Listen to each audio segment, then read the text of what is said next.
morning and I ate my cereal. And I got in the bed and I knew it was real, yo. And we got up the next day and went into the park. And we stayed out there until it got so very dark. And you know I love you, you know I love you. You know I love you, you know I need you.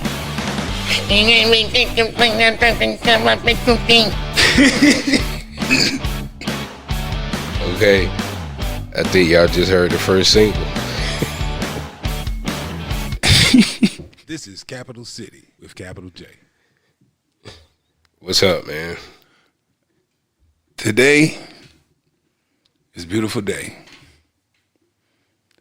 Ladies and gentlemen, this is the first time that I sat across from this man without worrying about catching COVID.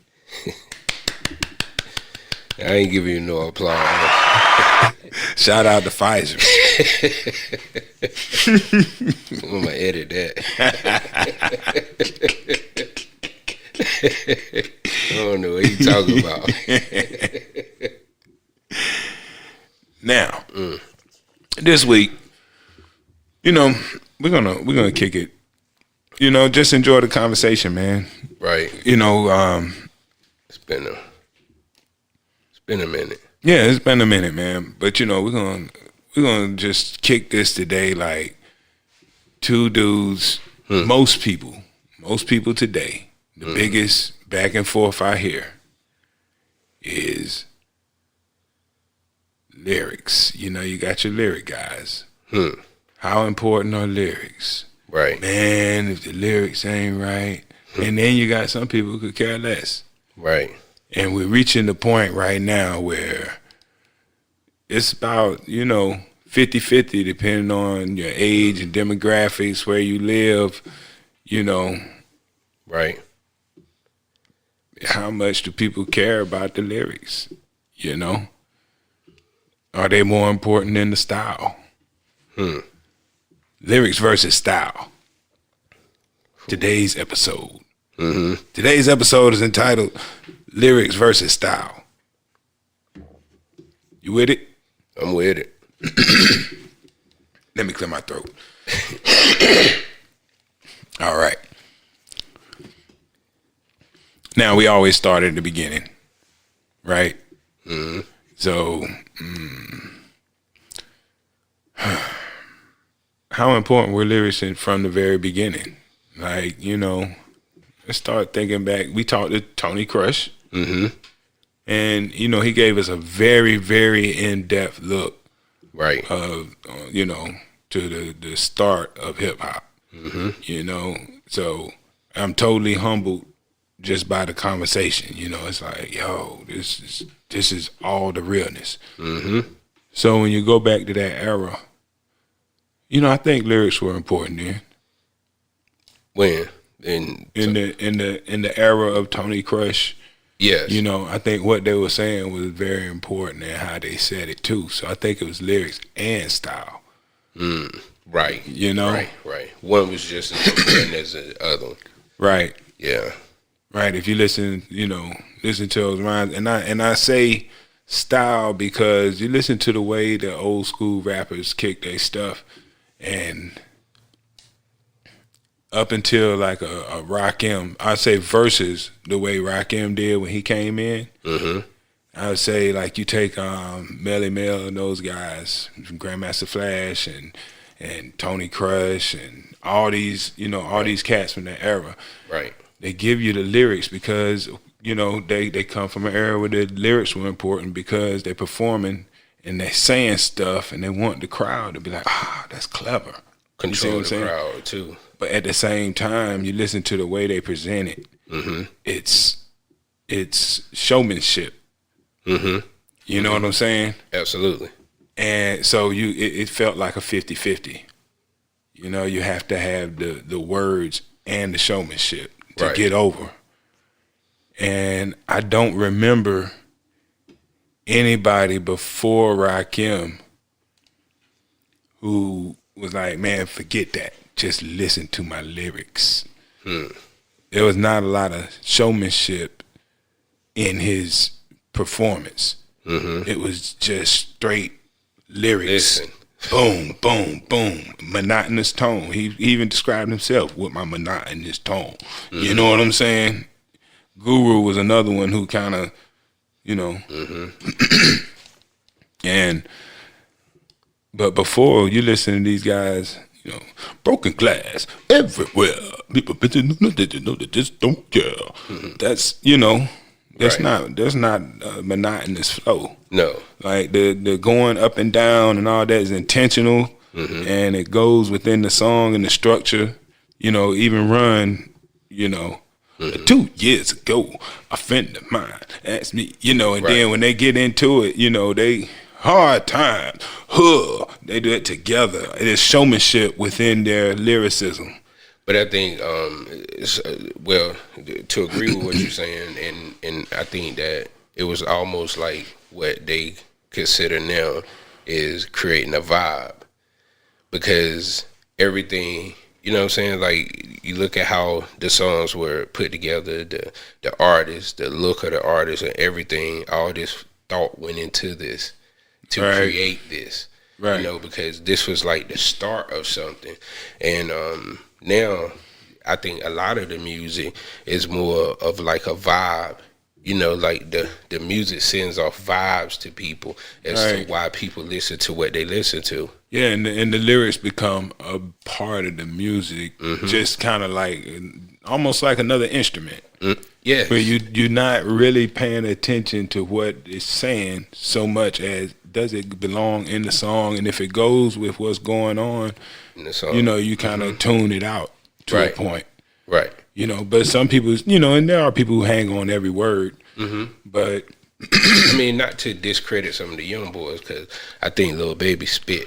Yeah, but you know, that is an example of showmanship meets lyricism. Mm-hmm. You know, there's showmanship in his delivery. Absolutely. Even though it's somewhat monotone. Mm-hmm. You know, but there's still this level of showmanship that, you know, mm-hmm. it's not like a Rakim monotone. It's you know, there's a performance to it, you know. Oh yeah, absolutely. You can dance around. I don't want anybody to think I'm disparaging Rakim by any means, greatest of all time. Man. You know, I'm just saying that he, you know, his whole thing was, I don't need that. Mm-hmm. You know what I'm saying? Yeah. He's like, I can't say that about Lil Baby. Yeah, the baby, you know, he needs that in this era because lyrics are not as important as they used to be in the minds of the new listener. Mm-hmm. So a person as lyrical as the baby is not going to catch these ears today without showmanship, a level of showmanship and style. Lil Baby, not Da Baby. Oh, Lil Baby. Oh, I'm sorry. I hats off to Lil Baby. Right. I think Lil Baby, like, you know, I ain't gonna say it, but Lil Baby, that dude. Like lyrically? Yes. See, but now, he got all the, you know, the antics that you was talking about, you know, all the other stuff and he's doing it with it. He got style. He got a lot of style. Mm-hmm. Yeah. But for a dude who came up listening to any of these older artists, mm-hmm. it's gonna take them a whole lot of listening to understand Lil Baby. You know what I mean? That's gonna be an acquired taste for somebody over the age of, you know, lyrically. Not saying they can't get with his music, right. But before they recognize him as being a brilliant lyricist, they're gonna have to sit with it for a while. Mm-hmm. Mm-hmm. And once you do realize that he's a little bit different than some of these other cats that get put in a box. Absolutely. Like, I think he could spit with some of the older heads. But it's the style that he uses to deliver within that delivery mm-hmm. is not going to attract any 45-year-olds. It might. You know what I'm saying? Well, because now everything's so fake. Well, ain't nobody depending on where they from. You know, nobody giving out their real opinion, so you don't know how they feel about it. Because I seen some old heads shout him out, but I'm like, is that real or is that just because you know he hot? Yeah, you know, there's a lot of that going on. Yeah, I like that he's a deep thinker though. You know what I mean? Mm-hmm. You know, if you listen to enough of his music, you can say he goes beyond the usual content. Yes. Yeah. Sex, drugs. Yeah. And yeah, I just think he spit. Like we used to use that term back in the 90s about somebody say that nigga can spit. I think Lil Baby, that nigga can spit. But it's definitely not in the traditional vein of what your average air quote hip hop head would call spitting. You asking me that? No, I'm just saying, like, you know, because of the delivery. the delivery. And it's the delivery and all that other stuff. And that's where you get style, you know, style versus lyricism. Yeah. And then when you get to a point where you get lyricism within the style, if the style is wrong, people don't recognize the lyricism within it. Yeah, yeah. You know, and the same thing with lyricism. If you're very lyrical and the style is wrong, people don't recognize the lyricism in it. But you know what caught my attention about it? Because I like when Jay-Z, because I think he was one of the first ones who turned his vocals up. Instead of turning the beat up, he turned his vocals up. So you heard his vocals above everything else. And I think Lil Baby do that too. That's how because just listening to him, I was like, man, here go another auto-tune rapper. Yeah, I have noticed the vocals being more prominent on the track than they used to be. But I didn't know if I could credit that to just a difference in engineering overall or what, you know. Right. So many changes. But yeah, the early days, you them guys had to have some style with them lyrics. And on through the 80s too. You know, even with Rakim out there, you know, and I'm not saying he had a style. You know, so even his whole thing was a style too. He had style with this, but it got to a point where, you know, we did reach a point where it was like anything goes out here. You know, there used to kind of be a hip hop police, so to speak.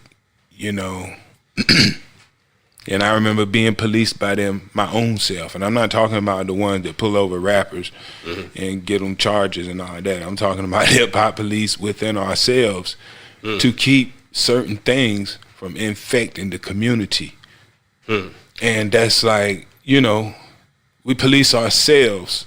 Like as a DJ, I'm at a party and it might be, like, I remember certain songs that like guys would not let infiltrate the culture. You know what I mean? Right. You know, I play it like, yeah, I'm feeling this, and it's like, that ain't happening. You know what you know? There's like certain stuff they not gonna let go. Right. There's certain levels of quality you have to have. They would not allow it. A certain level of quality, not allow the music to fall below a certain level of quality. Right. You know, it's just certain things people demanded, and they wouldn't accept anything less, and they kept the standards a little bit different. You know. Kept the standards up. Well, how did you tell somebody you know, that their music wasn't quality enough to be put in your rotation? Oh, that was pretty easy, man. It's like you got to go, you know, get it re-engineered. You know, it's usually kind of obvious. You know, and if they can't, and you know, anybody that couldn't hear it, I never had anybody who didn't understand that they're asking me to play something that sounds like a cassette tape. Versus we playing CD engineered and mastered music, you know. So that was never an issue. Okay. But style wise, you know, a lot of times that's people's problem too. They're just doing the wrong style music. Like you think about a guy who's lyrical like a Trick Daddy. Trick Daddy was lyrical as fuck. You see what I'm saying? He was. And, you know, we're talking about style and lyrics in this episode. He's a dude that went from the Miami bass style to the trap style. You know? Early. Yeah. And it turned out that was more. His. Yeah, it worked out better for him. JT Money did it too. You know, he went from the Poison Clan and he changed it into who that? Right. He did his thing, you know? Right. Style. Okay. Ice-T. He writing rap lyrics, then he wrote some heavy metal lyrics. Instead of rapping it, he sang it. But it's still the lyrics that he wrote. And he still performing. He performing a different style. That's crazy. Ain't nobody really thought about that, but that's what happened. Him and Ice-T did that. You know? For real. Same bag. You know? Same bag of lyrics. Yep. Just delivered it different. Just deliver it different. Wow. Like you seen Chuck D, Public Enemy has done collaborations. Right. You know, and they take their same rap lyrics and deliver them in a different style. Mm-hmm. And it makes you ask the question, you know, and in some cases, their rock and roll version for the life of the song has done better than some of the original versions. Right. And let me see who else. Jay-Z collaborated with Limp Bizkit. He ain't saying nothing, but That's gonna live forever. Yeah, but he didn't change the style of his delivery, but the music changed. Mm-hmm. Yep. Rest in peace, DMX, man. Black Rob. Oh, that's crazy, man. Now you talking about the DMX was the epitome, and during his era, he was the epitome of style and lyricism. Just smacked together. You know what I'm saying? Right. Especially, you know, just man, he was different. Yeah. Different and very important to the time period. Right.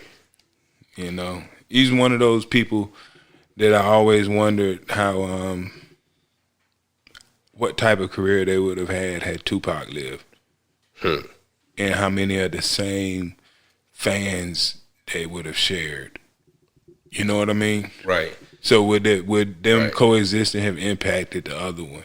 Because to me, it felt like their fans, to me, felt like the same people.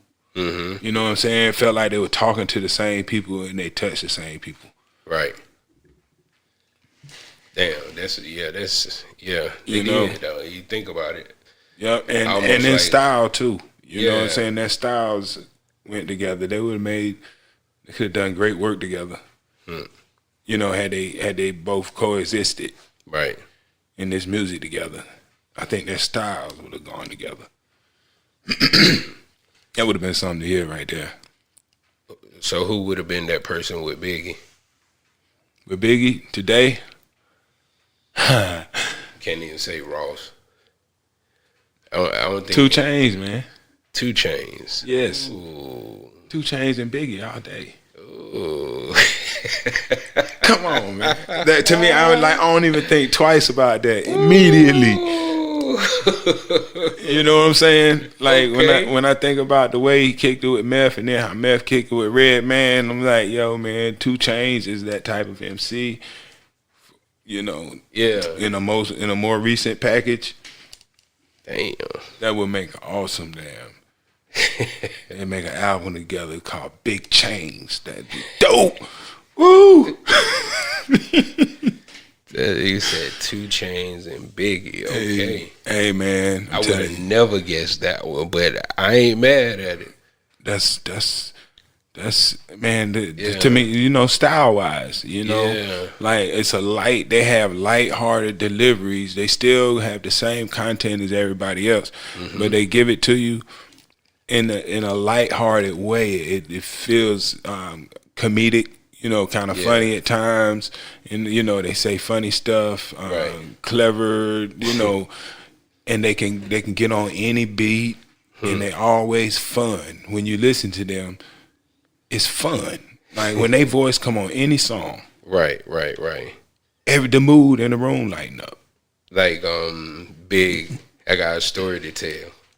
Whenever they voice come on, the mood in the room change. You know what I'm saying? And it's funny because I could say the same thing about Tupac, but he turned the mood dark. Yeah, he did. You know what I'm saying? Yes, very dark. Towards the end. Right. Towards the end, his music turned the mood in the room dark. Mm-hmm. You know? Yeah. But it's all in them styles, man. Yeah. You know? But to you, do lyrics matter? To me, you know, I had this conversation with my brother a whole lot. He is 100% lyrics. Yes. And I'm a person who enjoys lyrics. Mm-hmm. But I don't think they matter over style. Mm-hmm. And my argument that I always make is when I listen to reggae music and anybody else who tells me how important lyrics are, unless you understand every word, every reggae song you enjoy, to me, makes you a hypocrite. Right. Because you sit here telling me how important the lyrics are, but yet when you hear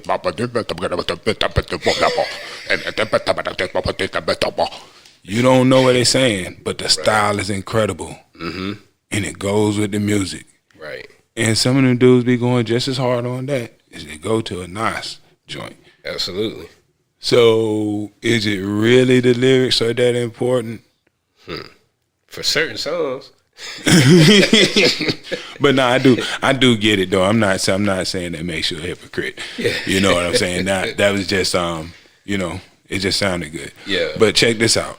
But I do understand, like, the lyrics matter, because when you don't know what the person's saying, you don't know if what they're saying is garbage either. But once you know what they're saying, I do get it. You know what I'm saying? So Right. so lyrics can matter, but I think there are cases when they cannot matter as well. You know? Right. Some stuff is just dope, man. And it doesn't need lyrics to, it's just you put the right energy sometimes in the right place, then the words are not as important. Not saying you can put any old trash here, but just sometimes just having the adequate thing to say rather than the best perfect thing to say. Sometimes an adequate thing to say can work if the style is perfect. Man, so me listening to music now with wiser ears. Wiser ears, I like that.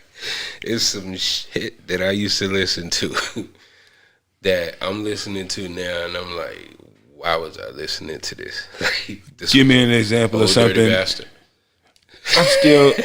I still like Old Dirty, but I can say that he was somebody who was all style, Yes. but Yes. he did have some lyrics. Like, it was half and half. Bruh. Like, no. cause now here's the thing you gotta understand. Some of that stuff, Copy like and some of that paste. stuff is written by the Jizza, and if the Jizza wrote it, you got a quality rhyme. Now it's just a matter of your preference in the delivery. He ain't going to hand over no BS. Like, you start thinking about it. But that might have been one or two tracks. The rest of that stuff is like, say something, cut it, put it back together. Say something else, cut it, put it back together. And the rest of that is all style. RZA, yes. So in Old Dirty Bastard is somebody who I would like. Let's use him as an example, a perfect example, with the exception of the ones that we can say are notably coherent, lyrically appropriate joints. The other ones that we know about, we know Dirty got some stuff that was just like, but even those, like, style wise, now you throwing lyrics out the window. You know what I'm saying? Because sometimes he can, and that might turn into that might actually be a lyric on one of them songs, and I'm serious. I want to be a track. I want you to show me that track that he spit on. Give me 2 bars from it. 2 bars, man. You can find 2 bars pretty easy. Old Dirty spitting something decent. I'm asking You know what I'm saying? Give I me mean, 2. but you know they just gonna take it off. We can't put nobody music. Oh, on no, this I ain't song, want to play it. No, but I can easily feel that. Like that, I can feel that prescription easy. Man, I can find you a couple of bars more dirty where he's saying something now. You know what I'm saying? That's easy for a DJ. You know what I'm saying? But like I've rocked with him so hard back in the day. Like, that was my joy. Hey, What? because Old Dirty is like reggae, man. Yeah. Like, for real. I mean, you gotta think of it like that. Like, stop worrying about what he's saying, man, and just close your eyes and listen to how good what he's saying fits into what's going on with this music that the RZA gave you. Yeah. And when you do that and you just dumb down for a second. Just dumb it down. Hey, man, it's like it's always been artists like that. Like I'm pretty sure that the same argument we're having right now probably went on between people who like the Temptations versus people who like James Brown. You know what I'm saying? Or it could have been between people who like Sam Cooke versus people who like Rufus Thomas. You know, they different. You know what I'm saying? Yeah. And they're gonna appeal. They appeal to different. Yeah, you know, Rufus Thomas is like the Gucci Mane of back then. You know. Gucci. I mean, well, you know, and I don't mean he was into the same stuff Gucci Mane's into, but you know. Like I can say they definitely appeal to different crowds. Like Sam Cooke, you know, you hear Sam Cooke at the wedding reception, you hear Rufus Thomas at the Chitlin circuit, at the Shot House. You see what I'm saying? Oh, okay. You just saying the difference. Yeah, just trying to say the difference, you know, between them. Okay. Style wise. Right. Man, I actually forgot where I got into that from. And started talking about Sam Cooke and Rufus Thomas. Like, yeah, we was talking about Old Dirty being garbage. I mean, not garbage. but his music just sounds different listening with wiser ears, you know? Right. Wiser ears. Yeah. Wiser ears. I'm trying to think of somebody who have I gotten wiser ears to? That I can't think of nobody who I used to love that now I listen to and say, oh man, this is horrible. Let me think. I'm sure there's somebody. If you give me a moment now. You think of somebody? Yeah. Yeah. Is Old Dirty the only one? Nah. Well, yeah. That I think Noriega.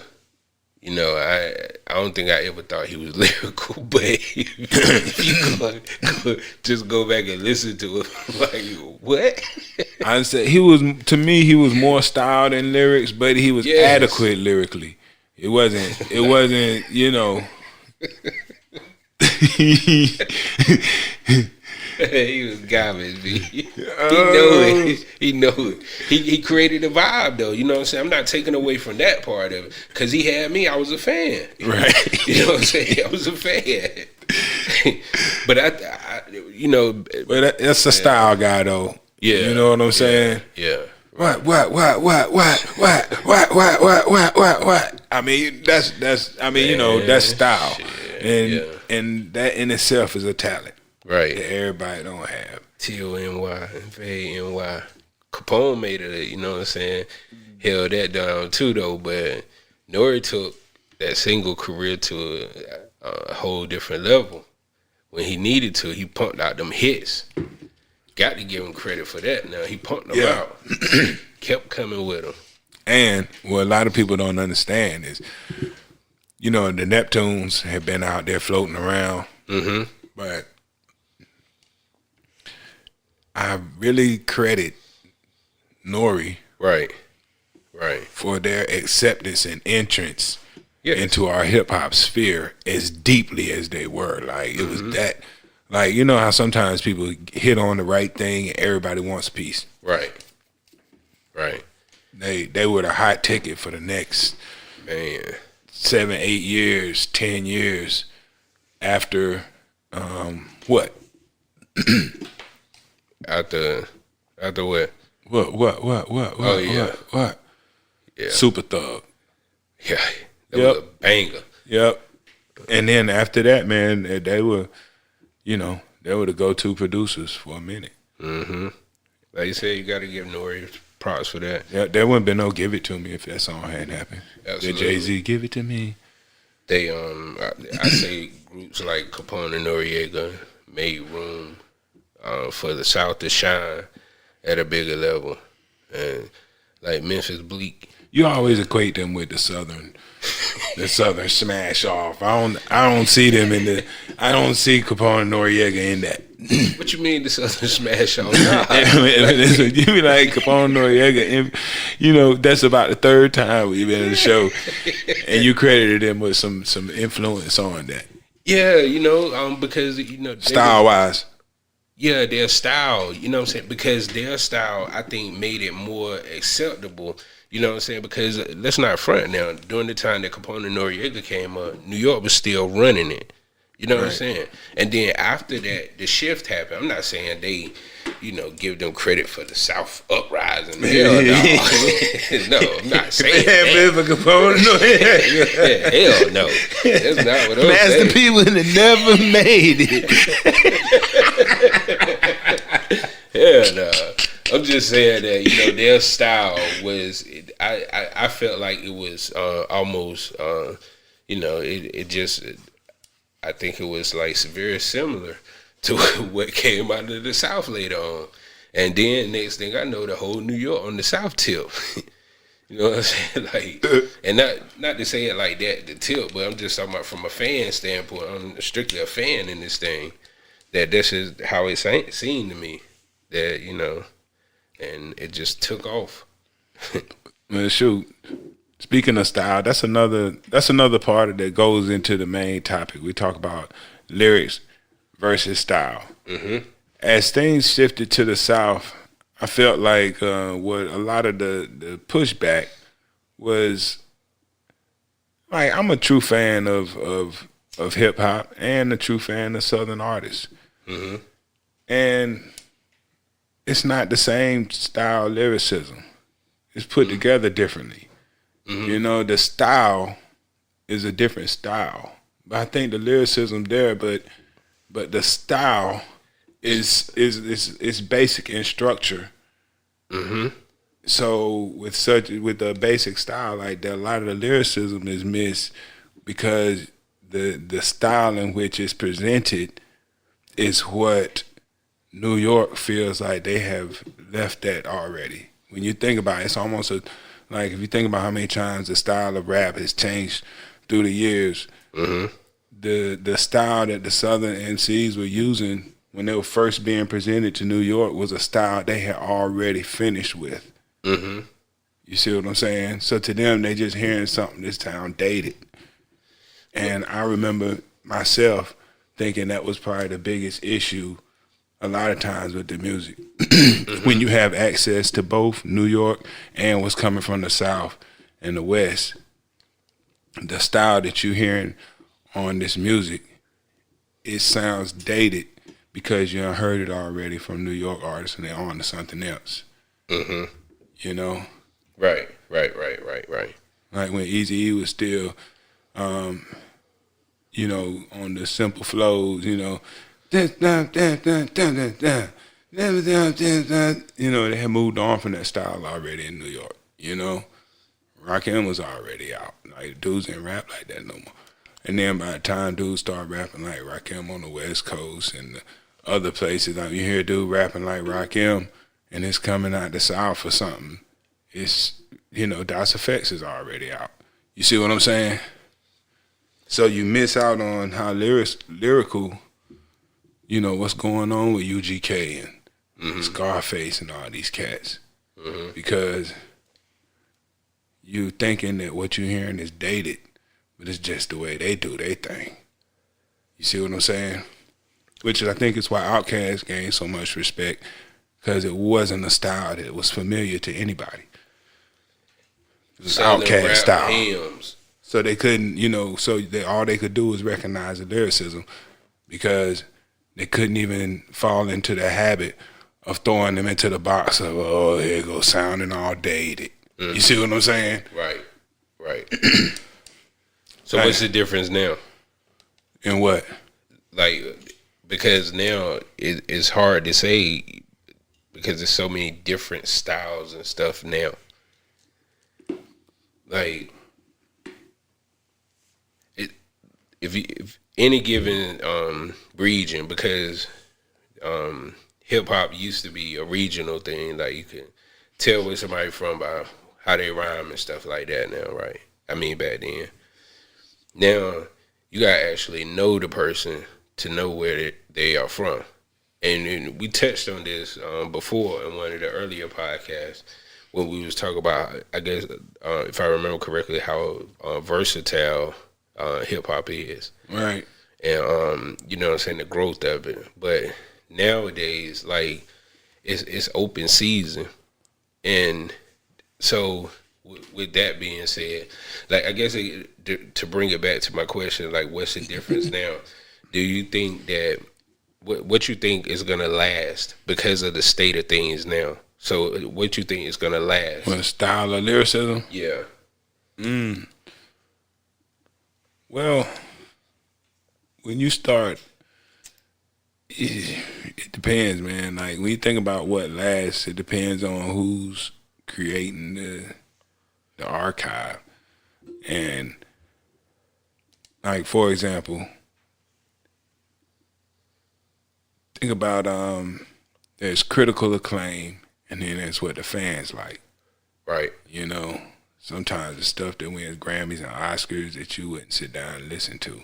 Right. But people recognize the greatness in it, even if it doesn't touch your soul. It touched somebody's mind. You know what I mean? Mm-hmm. And it's kind of like that with music. So for the lyrics stand up. These are the guys that get, you know, the deep thinkers get nominated for the Grammys. Mm-hmm. You see what I'm saying? Right. The ones that touch your soul and make you move and groove. No, You know, their music lasts in clubs, family reunions, block parties.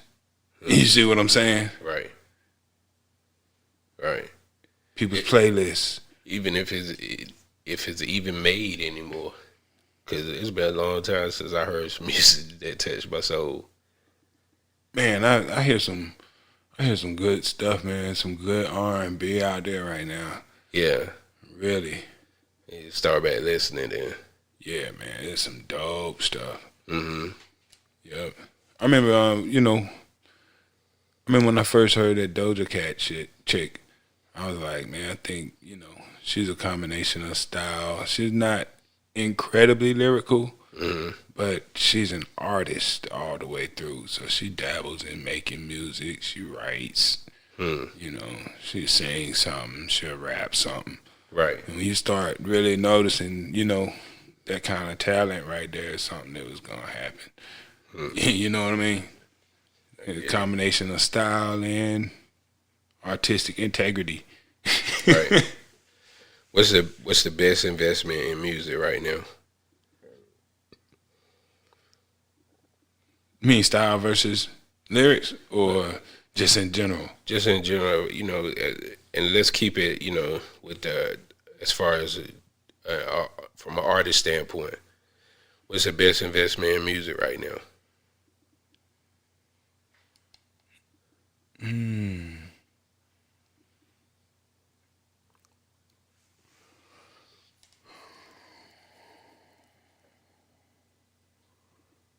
Oh man,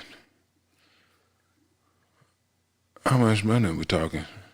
And to get started, the best investment is something to record with.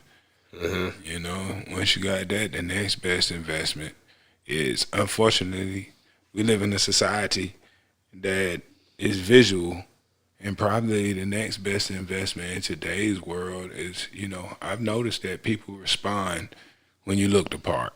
So the next thing you need to invest in is, in today's world, you need to look the part, and that doesn't mean you have to spend a whole lot of money. Like, you just need to at least look crispy, because that's what people present.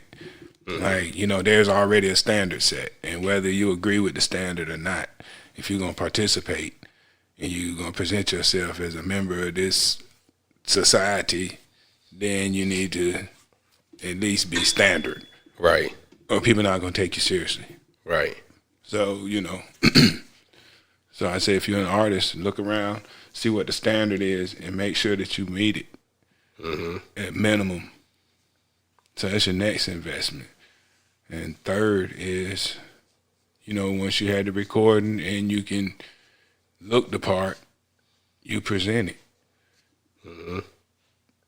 The next investment is your, more sweat equity. Being ready for your opportunity. And, make sure you know all your songs. Just in case you're called upon to perform at the drop of a dime. For, who knows, Russell Simmons. Right. You never know. Right. It's more sweat equity. So now you show up, you look the part.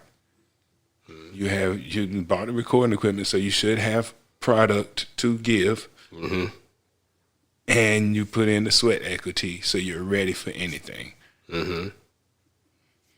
Those are your investments. Right. You know. Random. Yeah. After that, next thing is video. Mm-hmm. Start putting videos out. Right. Just start making them. It doesn't matter if you spend a lot of money on them. Just make them. You need them there. Like everybody at this point, you need a trail. Right. People need to know you've been doing work. You can't just show up out the blue. Right. And have nothing out there. So just start content. You need content. Mm-hmm. It's so important. Content is the main thing nowadays. Yep. It doesn't even have to be great content. Just a lot of it. Right. You know what I mean? Because it lets people know you're still there because this is a microwave society. Mm-hmm. If you're not doing anything, I hate the term relevant, but, people think, I ain't heard nothing. It could be just 6 months, It's like, it moved on. You know what I'm saying? Fast. Yeah, people scrolling through the hundreds of this type of stuff every day. Right. So you got to keep putting stuff up there to stay on the radar. You know what I'm saying? If this is what you're trying to do, Right. like Can't half-ass it. Yep. And in as far as investments, notice I didn't say YouTube or SoundCloud because all that's free. Those are free mediums. Mm-hmm. So it's no investment involved in a free medium. Right. Right. So that was our little add-on for lyrics and Yeah. for lyrics and See where we could put it. yeah, lyrics versus style. Lyrics versus style. Yeah, we going to close it out. Yeah, we could rap. We can rap. But let me think. Let me hit everything. Lyrics versus style. Lyrics versus style. Before we get out of here, I hate to leave y'all without making sure we hit everything. Because we really just out here just chit-chatting, man. Because we so happy right now. That's all. Yeah. Just happy to be out the house for a change. It's 2021. I'll say that. I ain't going to give the exact date. Yeah. Yep, I think that's about it, man. Shoot, lyrically today, man, I think these cats just about style, man. So he just, more so than lyrics. You got some lyrical cats out there, but you had some incredible stuff going on back in the day lyrically. Like people, Absolutely. But times change and people change.